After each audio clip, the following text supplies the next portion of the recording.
Пред почетокот на новата учебна година, училиштата активно се подготвуваат за пречек на учениците.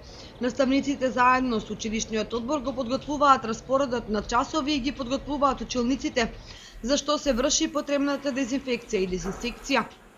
Директорите на основните и средните училишта одржаа работен состанок на кој беа стогледани проблемите со кои се соочуваат училиштата пред почетокот на новата учебна година.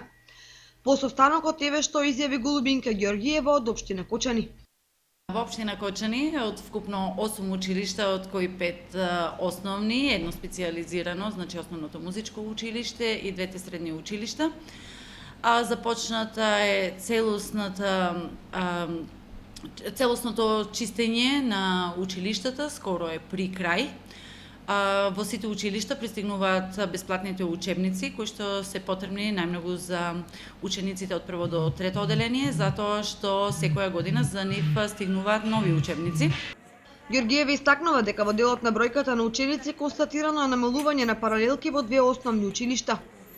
Директорите веќе ги извршија подготовките за бројот на часови, распределбата на часовите. Иако оваа година две паралелки ќе бидат намалени, едно во основното училиште Раде Кратовче и една паралелка во основното училиште Никола Карев. Бесплатните учебници, како и секоја година, веќе се пристигнати во училиштата и се достапни за учениците. Останува само да задзвони првото училишно звоно, кое ќе го означи почетокот на уште една учебна година.